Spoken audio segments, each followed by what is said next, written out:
What is this collection of 2 to 3 inch chrome and brass tubes? There are 7 pieces of graduating length in the trapezoidal tin box. The chrome inserts into the brass and is hinged halfway, with a bulbous tip. Both the chrome and the brass are hollow, the brass are having 2 holes on one side, through one of which the chrome tube's end is nearly flush. The only markings are 3 initials on the tin box. Anybody have any idea about the use of this set?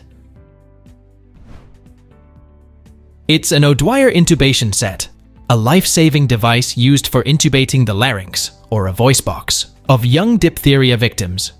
It was developed in the 1880s by an American physician, Joseph O'Dwyer.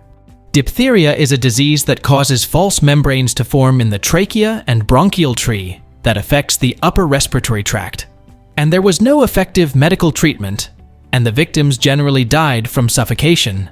In older children, tracheotomy, which is an open space created on the neck through surgery, was created to help facilitate breathing, but 1 in 10 children under the age of 4 did not have a chance of surviving. Dr. O'Dwyer began experimenting with techniques to open a channel through the larynx without creating an open wound. A mouth gag would be placed on the side of the mouth to keep the mouth open. Then intubation tubes were placed through the mouth and through the larynx and into the trachea, and it would remain in the larynx much like this. He developed just the right size, shape, and length for all different age children. When the child had recovered from the infection, they would use the extraction tool to extract the device by gripping it and removing it through the mouth once again. What is this boxy wooden device with Brunswick branding? It appears to be a vintage or industrial device, possibly a heater, cooler, or electrical component.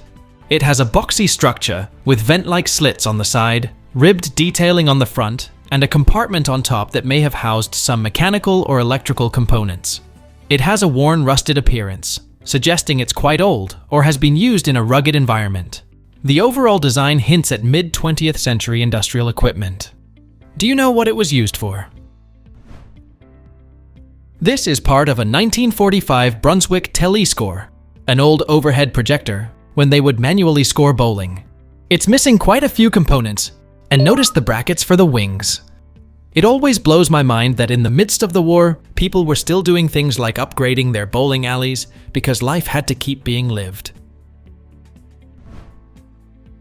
What is this tool I found in the basement of a house we just moved in? It says Klein & Sons on what looks like a handle, and it looks old, probably 100 plus years old. Does anyone know what this would be used for? It's a Klein tool or Haven's grip, also sometimes called a cable dog or pork chop. It's an old wire stretcher or cable wire puller. It was manufactured by M. Klein & Sons and patented in June of 1888. When you lay the cable in, the tension on the tool tightens it on the cable, and the harder you pull, the harder it squeezes. What is this mysterious tool that came out of an estate from a watchmaker? I've seen a lot of odd tools and measuring equipment, but nothing quite like this. No notable markings, and it seemed to have a severed cable line on the front plate, but the liquid ampule threw me for a loop. Any help to identify would be great. It's a Lumitron hemoglobin and glucose meter, made by the Photovolt Corporation of New York City, circa 1940.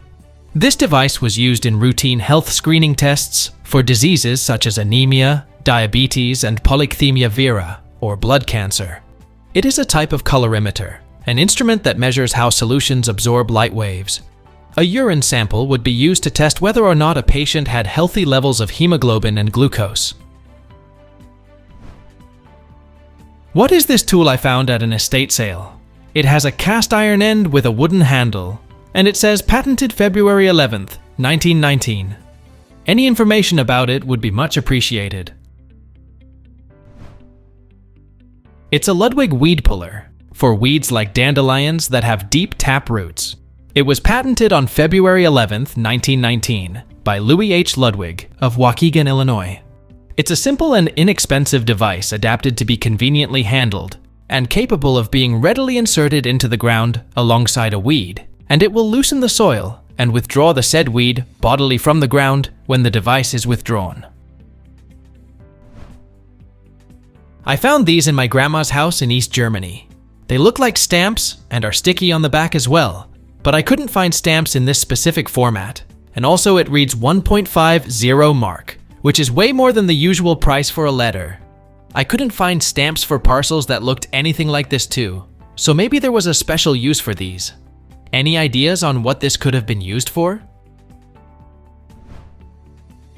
Those are post-World War II Fiskalmarken, or membership fee stamps, for the Society for German-Soviet Friendship in the former German Democratic Republic, an organization mandated to foster a deeper knowledge of and appreciation for Soviet culture and history among East Germans. You'd buy those stamps and put them into your membership booklet, which constitutes paying your monthly membership fee. What is this thing my grandma found in her late mother's belongings?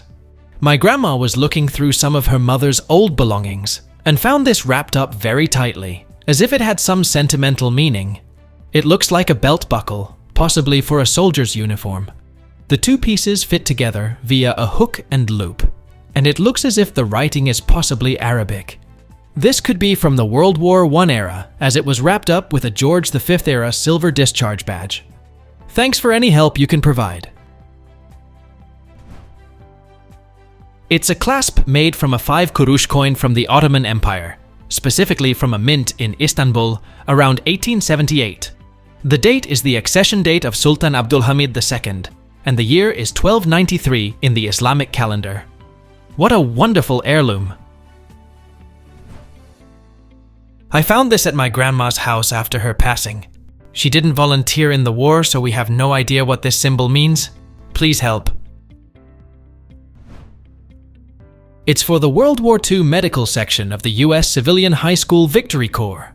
Flip the patch around, and the V will be more obvious.